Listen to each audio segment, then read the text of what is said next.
પાટણ એ ગુજરાતનો ઐતિહાસિક વિસ્તાર અને એક સમયની રાજધાની છે। પાટણ તેના પટોળા, વાવ અને સ્થાપત્ય માટે જાણીતો જિલ્લો છે। પાટણ પહેલેથી જ રાજનીતિ બાબતે પણ અગ્રેસર છે। સંસદમાં ન કર્યો એક પણ સવાલ।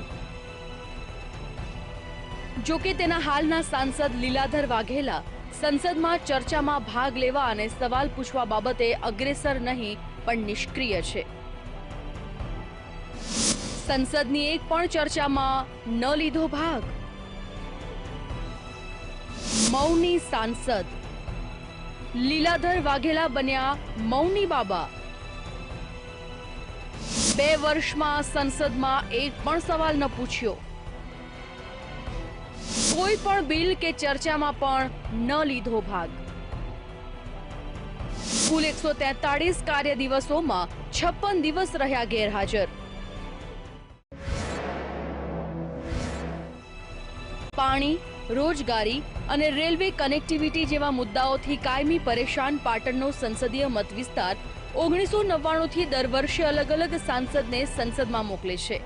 16મી લોકસભામાં ભાજપના સાંસદ લીલાધર વાઘેલાએ કોંગ્રેસના ભાવસિંહ રાઠોડને 1.38 લાખ મતોથી હરાવ્યા અને પોતે પહેલીવાર સાંસદ બન્યા। આ રહ્યા પ્રશ્નો। પીવાના અને સિંચાઈના પ્રશ્નનું સમાધાન ક્યારે? ઉત્તર અને પશ્ચિમ તરફ વિસ્તરતા રણના પ્રશ્નનો ઉકેલ ક્યારે? ખેતી લાયક જમીનોનું ઉદ્યોગોને સંપાદન બંધ ક્યારે? સાંસ્કૃતિક ધરોહરની જાળવણી ક્યારે? પાટણ સંસદીય મત વિસ્તારના આવા અનેક સળગતા પ્રશ્નો હોવા છતાં પાટણ સંસદીય મત વિસ્તારના સાંસદે સંસદમાં આ પ્રશ્નોને રજૂ કર્યા નથી। આમ એક સાંસદ તરીકે લીલાધર વાઘેલા નિષ્ક્રિય રહીને પાટણ સંસદીય મત વિસ્તારને અન્યાય કર્યો છે। હર્ષદ પંચોલી અને મેહુલ દેસાઈ સાથે Paresh Dave, bureau report, VTV news, Ahmedabad.